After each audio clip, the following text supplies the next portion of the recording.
On that day, we helped the Lykovs to build a new hut in the spare garden. We dragged mattresses, blocks for the ceiling, and slopes for the roof onto the blockhouse. Karp-Isipovich, like a busy foreman, scurried here and there. Get ready to die, but this rye, he said several times, anticipating a possible question, why is this construction site in its 90s? After lunch, work was interrupted by an unexpected rain, and we took refuge in an old hut. Seeing my torment with the recording in the dark, Karp-Isipovich was generous with the festive light. He lit a candle from the stock that Agafya replenished yesterday.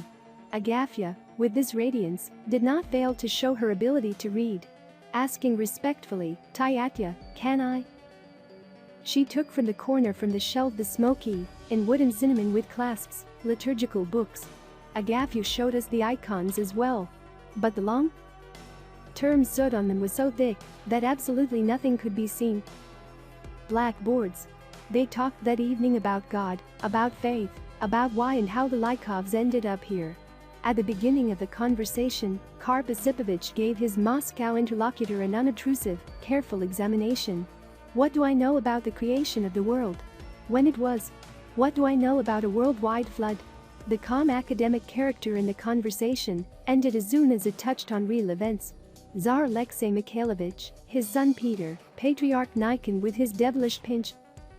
3. Fingered were for Karp-Isipovich irreconcilable blood and personal enemies. He spoke of them as if not 300 years had passed since these people lived and ruled, but only, well, about 50 years. Karp-Isipovich's words about Peter I, chopping off beards for Christians and smelling of tobacco, were especially strong.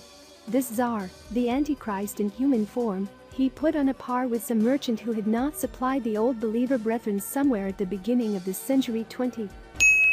6 poods of salt. The Lykovs drama is rooted in a folk drama 3 centuries ago, the name of which is a split. At this word, many will immediately recall the painting in the Tretyakov Gallery Boyrinia Morozova. In her image, Surikov focused the passions that boiled in Russia in the middle of the 17th century. But this is not the only vivid character of the split. The scene in this great drama was many-sided and very variegated. The Tsar was forced to listen to the reproaches and lamentations of God's people. The holy fools, the boyars, acted in alliance with the beggars, high-ranking churchmen, having exhausted their patience in disputes, dragged each other by the beards. Archers, peasants, artisans were worried. Both sides in the schism denounced each other as heresy, cursed and excommunicated each other from the true faith. The authorities rotted the most obstinate schismatics in deep pits, pulled out their tongues, and burned them in log cabins. The border of the split lay like a cool shadow even in the royal family. The Tsar's wife Maria Ilyinichna, and then her sister Irina Mikhailovna, more than once fought for the disgraced leaders of the schism. Because of what passion? Outwardly, as if for nothing. Strengthening the Orthodox faith and estate, Tsar Alexei Mikhailovich and Patriarch Nikon considered and carried out a reform of the Church, 1653, the basis of which was the correction of liturgical books. Translated from Greek at the time of the baptism of pagan Rus by the Kiev Prince Vladimir, 988, liturgical books from numerous correspondences turned into a kind of spoiled telephone. The translator initially blundered, the scribe cheated, someone else's word was misinterpreted. For 6.5 centuries, all sorts of inaccuracies have accumulated, many incongruities. It was decided to turn to the primary sources and fix everything. And then it began. They have already got used to incongruities. The corrections cut the ear and seemed to undermine the very faith. Serious opposition to the amendments arose. And in all strata of believers, from church hierarchs, boyars and princes to priests, archers, peasants and holy fools, encroached on the old faith. This was the voice of the opposition. A special protest was caused by the differences, ridiculous from our present point of view. Nikon, according to new books, argued that processions of the cross at the church should be conducted against the sun, and not along the sun. The word hallelujah should be sung not 2, but 3 times, to lay bows not earthly, but in waste, to be baptized not with 2, but with 3 fingers, as the Greeks are baptized. As you can see, the dispute was not about faith, but only about the rites of worship, individual, and, in general, small details of the rite. But religious fanaticism, adherence to dogmas, have no boundaries. All of Russia was agitated. Was there anything else that aggravated the fanaticism of the opposition? It was.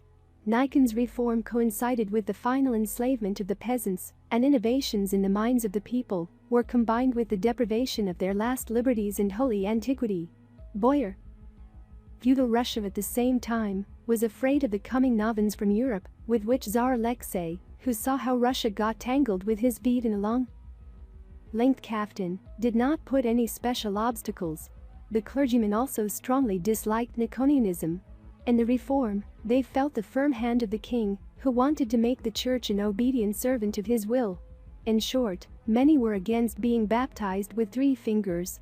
And a riot called the Split began. Russia was not the first in religious strife. Let us recall the European religious wars. Let us recall the Bartholomew Night in Paris, which became a symbol of fanaticism and intolerance, the night of August 24, 1572, when the Catholics killed 3,000 Huguenots. In all cases, just as in the Russian schism, religion was closely intertwined with social national hierarchical contradictions. But the banners were religious. With the name of God, people killed each other. And all these strife, which involved masses of people in their orbit, had their own leaders. In the Russian schism, 2 figures stand out especially. On one side, Patriarch Nikon, on the other, Archpriest Avakym. Curiously, they are both commoners. Nikon is the son of a man. Avakym is the son of a simple priest. And both, an amazing coincidence, are perfect fellow countrymen. Nikon, in the world Nikita, was born in the village of Voldeminovo, near Nizhny Novgorod. Avakym in the village of Grigorov, which lies a few kilometers from Voldeminov. It cannot be ruled out that these people met in childhood and adolescence, not wanting to be enemies later. And on what a high score! Both Nikon and Avakym were rarely talented people. Tsar Alexei Mikhailovich, who from his youth was looking for support and talents, noticed both and brought them closer to him. Nikon made it scary to think about heights. The patriarch of all Russia. But let's refrain from the temptation to talk in more detail about the most interesting people. Avakym and Nikon. This would delay us on the way to Abakan. Let us return just for a moment to the Boyrina riding in a sleigh across Moscow. Karp Osipovich does not know who the noblewoman Morzova was. But she, undoubtedly, is his own sister in fanaticism, in readiness to overcome everything, if only not to overshadow with 3 fingers. The friend of the first wife of Tsar Alexei Mikhailovich, the young widow Fyodosya Prokofyevna Morzova, was a very rich person, 8,000 serfs, mountains of goodness, a gilded carriage, horses, servants. Her house was the center of the split in Moscow. The long-suffering king finally said, "One of us will have to yield." In the picture, we see Fyodosya Prokofyevna at the moment when she is being taken into exile in a peasant sleigh across Moscow. We see the appearance of the entire split on a wonderful canvas. Giggling priests, anxious faces of simple and noble people who clearly sympathize with the martyr, stern faces of zealots of antiquity, a holy fool. And in the center, Fyodosya Prokofyevna herself with the symbol of her convictions. 2-fingered, and now let's return to the path leading to the hut above the Abakan River. You have already felt how far in time it began. And we should trace the source, at least briefly, to the end. The split was not overcome even after the death of Tsar Alexei, 1676. On the contrary, the departure of Nikon, pestilence that mowed down the people in those years by many hundreds of thousands, and the unexpected death of the Tsar himself only convinced the schismatics God is on their side. The king and the church had to take strict measures. But they only made matters worse. A dark mass of people started talking about the end of the world. The conviction of this was so great that there appeared in the split of the current, preaching for the salvation of the Antichrist voluntary departure from life. Mass suicides began. Dozens of people died from hunger strikes, locked in houses and monasteries. But self-immolation became especially widespread. Fire cleans. Burned by families and villages. According to historians, about 20,000 fanatical supporters of the old faith were burned down. The accession of Peter, with his especially cool innovations, was accepted by the Old Believers as the long-predicted coming of the Antichrist. Indifferent to religion, Peter, however, considered it reasonable to not bribe the schismatics, but to register them, impose a double state tax. Some old believers were satisfied with this legality, others flowed from the Antichrist into the woods and beyond. Peter established a special schismatic office to search for those who were hiding from payment. But the Russian land is great. There were many secluded corners in it, where neither the king's eye nor the king's hand could reach. Deaf at that time were places in the Volga region, in the north, in the Don region, in Siberia. In these places schismatics, old believers, settled, true Christians, as they called themselves. But life overtook, squeezed, stratified religious, everyday, and partly social Protestants. At the very beginning, two branches of the schism were formed, priests and Bezpopovцы. Deprived of churches, the Bezpopovцы movement soon on the mountains and in the forest split into many sects. Accords and interpretations due to social heterogeneity, lifestyle, habitat, and often the whim of preachers. In the last century, old believers came to the attention of writers, historians, and everyday life writers. This interest is very understandable. In a house where many generations have been doing all sorts of alterations and renovations, changing furniture, dishes, dress, habits, suddenly discovered an old closet with great-grandfather's utensils will invariably arouse curiosity. Russia, which has changed beyond recognition since the time of Peter the Great, suddenly opened this closet in the forests and on the mountains. Everyday life, clothing, food, habits, language, icons, rituals, old handwritten books, legends of antiquity.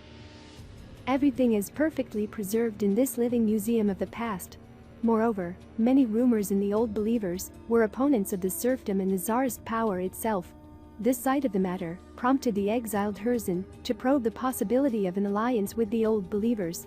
But he soon became convinced that an alliance was impossible. On the one hand, in the communities of the Old Believers, a class that was completely in accord with Tsarism arose. On the threshold of the revolution it was represented by the millionaires Guchkovs, Morozovs, Ryabushinsky, descendants of peasants. On the other, inert darkness, fanaticism, and obscurantism, contrary to the nature of human life, reigned in many rumors. This was exactly the sense called runner. People saw salvation from the Antichrist in the royal guise, from the corvée, from the oppression of the authorities only in running and hiding. Old believers of this persuasion rejected not only Peter's barber, tobacco and wine. Everything worldly was not accepted. State laws, military service, passports, money, any power, games, chance and everything that people, not being afraid of God, could invent. Friendship with peace is enmity against God. We must run and hide. This exceptional asceticism was within the reach of only a small number of people, either poor or, on the contrary, strong, capable of enduring hermetism. Fate brought both those and others together. Runner's life all the time pressed, drove into the most inaccessible jungle.